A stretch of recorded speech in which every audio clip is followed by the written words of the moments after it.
একদিকে জাতীয় ঐকমত্য কমিশন নিয়ে যেমনটি আসলে বিএনপি প্রশ্ন রেখেছে, তাদের নিয়ত কি, বর্তমান বাস্তবতা বিবেচনায় আপনার অবজারভেশন কি বলে? সংস্কার কি জাতীয় ঐকমত্য কমিশন রাজনৈতিক দলগুলোর উপর চাপিয়ে দিচ্ছে, নাকি বিএনপি ছাড় দিতে চাইছে না? ধন্যবাদ দেশ টিভির দর্শক, বিজ্ঞ আমার শহীদ ভাই আলোচক এবং সকলকে আমার শুভেচ্ছা। দেখুন, শহীদ ভাই যেমন কতগুলো কথা বলছেন যৌক্তিক, যেমন ধরেন বিদেশি নাগরিক, রিয়াজ সাহেব বিদেশি নাগরিক এখন ঐকমত্য কমিটির বলতে গেলে উনি টপ। ইউনূস সাহেব যদিও সবার উপরে, but ultimately he is facing all this things.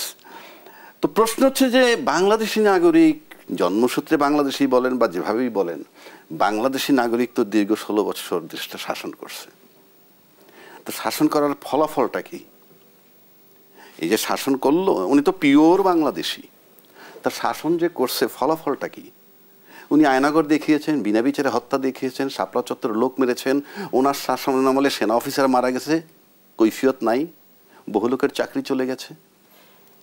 সে তো পিওর বাংলাদেশি। সুতরাং আবার যারা পলাতক হয়েছে তাদের বহু লোকের ডুয়েল সিটিজেনশিপ ছিল, চলে গেছে বিদেশ, অন্য ভিসা ছিল, চলে গেছে বিদেশ। সুতরাং এটা খুব যৌক্তিক বলে আমি মনে করি না পার্সোনালি। উনি করেন কি, ওনার কাজটা কি করছেন, দ্যাট ইজ ইম্পর্টেন্ট। আজকে আমার জন্য যদি একটা চাইনিজ লোক উপকারী হয় আর আমার নিজের দেশের লোক যদি ক্ষতিকারক হয়, আমি কোনটা অ্যাকসেপ্ট করব? সুতরাং সেই বিবেচনায় যেতে হবে।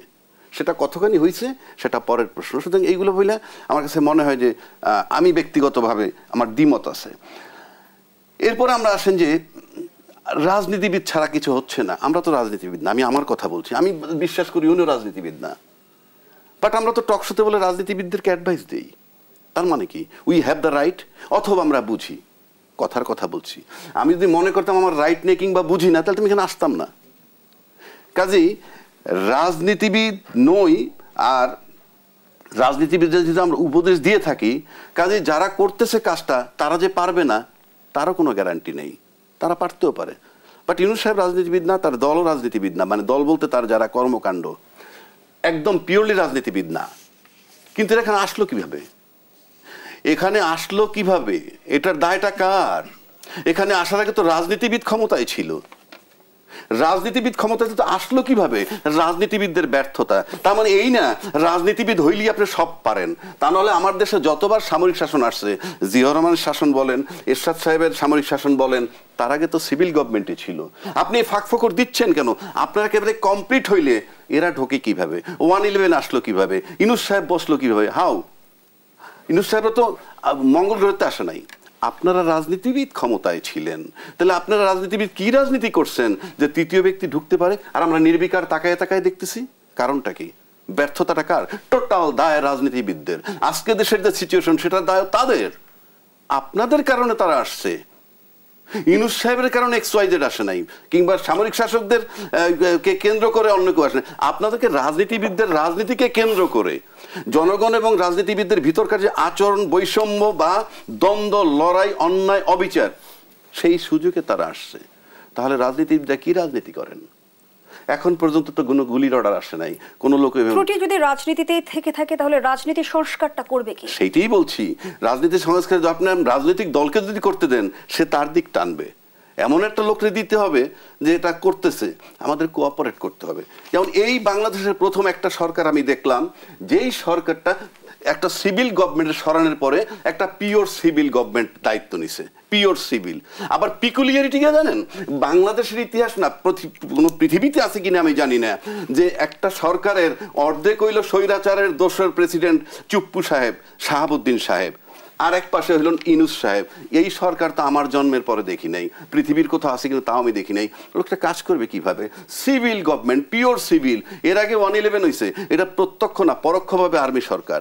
কিন্তু এই একটা সরকার, এখানে কিন্তু কেউ দায়িত্ব নিছিল 3 দিনের জন্য, যে আমি দায়িত্ব নিলাম সমস্ত হত্যার, প্রতিটা হত্যার বিচার করব। কেউ কেউ বলে 5 থেকে 8 তারিখ পর্যন্ত সরকার ছিল না। It is wrong. Somebody took the responsibility, যে আমি দায়িত্ব নিলাম।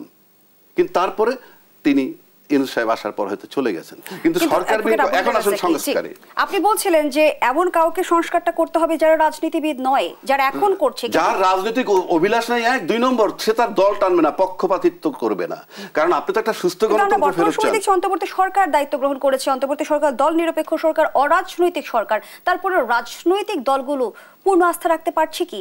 গতকাল বিএনপি স্থায়ী কমিটির সদস্য সালাউদ্দিন আহমদ বলেছেন, সংস্কার এখন এমন অবস্থা হয়েছে, আমি প্রধান উপদেষ্টাকে বলেছিলাম একটা কবিতাই লিখে ফেলেন, হে সংস্কার তোমাকে পাওয়ার জন্য আর কতবার আলোচনা করিলে, খানা পিনা খাইলে সংস্কার পাওয়া হবে। তার কথা অমূলক না, সে পলিটিশিয়ান, তার মতনই বলছে, কিন্তু আপনি কত বেসিক জায়গায় আসেন। সংখ্যানুপাতে আসন চাচ্ছে কেউ কেউ, আবার কেউ কেউ বলছে যে না, ওভাবে না। বেসিক জায়গা প্রধানমন্ত্রী আর রাষ্ট্রপতির ক্ষমতার ভারসাম্য। আচ্ছা, আপনি যদি পার্লামেন্ট নির্বাচন হয়, সেই পার্লামেন্টে যদি দেখা গেল 200 সিট পাইল একটা দল, 200 সিট পাইল, সংস্কার করলো কি? প্রধানমন্ত্রী আর রাষ্ট্রপতির ক্ষমতার ভাগাভাগি, একে অপরকে ছাড়া চলতে পারবে না। কিন্তু একটা দলীয় সরকার যদি মানে ভোট করার পর যদি 200 সিট পায় একটা দল, তারপরে যদি রাষ্ট্রপতি নির্বাচনে সদস্যরা করে, তাহলে সেই রাষ্ট্রপতি আর প্রধানমন্ত্রীর ভারসাম্যের সমস্যা মানে আর ঝামেলা মানে থাকলো কোথায়? দলীয় প্রধানমন্ত্রীও দলীয়, তাদের ভোটে যদি রাষ্ট্রপতি হয়ে যায়, তাহলে দুইজনের ক্ষমতা ভাগাভাগি করে লাভটা কি? এবং এই ক্ষমতার ভাগাভাগি যদি করতে হয়, তাহলে ইলেকট্রাল কলেজের কথা বলছে যে 70-75টা ইউনিয়ন চেয়ারম্যান সহ যদি আপনি ওই ভোটটা করেন, আপনি নিশ্চিত থাকেন। ইলেকট্রাল কলেজেও কিন্তু অনেকের আপত্তি আছে। আপত্তি থাকবেই তো করেন, কারণ আপনি আপত্তি থাকবে এই কারণে আপনি টোটাল ক্ষমতাটা কুক্ষিগত করতে হবে। কাজেই প্রধানমন্ত্রী আর রাষ্ট্রপতির ক্ষমতা যদি ভারসাম্য রাখতে চান, তাহলে তো রাষ্ট্রপতি আর প্রধানমন্ত্রী যদি একটা দলের থেকে আসে, তফাৎ কি? বিএনপির তরফ থেকে যেমনটি বলা হচ্ছে যে অতীতে একজন স্বৈরাচার হয়েছে বলে প্রধানমন্ত্রীর হাত পা বেঁধে দিলে আসলে হবে না। হাত পা বেঁধে দেওয়ার বিষয় না তো। If you are transparent, if you are clean at heart, আপনার সৎ উদ্দেশ্য থাকে, আপনি কোনো টেনশন কোথায়? আইন আছে যে বললাম চুরি করলে হাত কাটে দেবে সৌদি আরবে, বলছিলাম এখানে একবার, চুরি করলে হাত কেটে দেবে। সৌদি আরবের লোকের হাত নাই, কুদৃষ্টি দিলে চোখ তুলে ফেলে। সৌদি আরবের লোকের চোখ নাই, তার মানে কি আইনে কি আসে যায়? ইফ ইউ আর ক্লিন, আপনার ক্লিন না, টোটাল ক্ষমতা। আচ্ছা, মেম্বার অফ পার্লামেন্টের কাজ কি? আইন প্রণয়ন করার ক্ষমতা। আর আমার দেশের মেম্বার অফ পার্লামেন্টের সুপারিনটেন্ডেন্ট ইঞ্জিনিয়ার, চিফ ইঞ্জিনিয়ার রাইকেই না তারপরে কৈফিয়ত তলব করে, ওই কাজে পাইলো কেমনে, এইটা হইলো না কেমনে, বিল না দিলে বিল দিয়ে দেবে, এটা এই তো কাহিনী। এটা 53 বছরের দেখা আমাদের, এটা পরিষ্কার। এটা যদি কেউ বলে যে আপনার কাছে প্রমাণ কি, প্রমাণ কি? এই আবহাওয়ায় উনি চলছে না, উনি তো সরকারের ভিতরে ছিল, বলুক উনি যখন কাজ করছেন উনি কতখানি স্বাধীন ছিলেন। গল্প যতই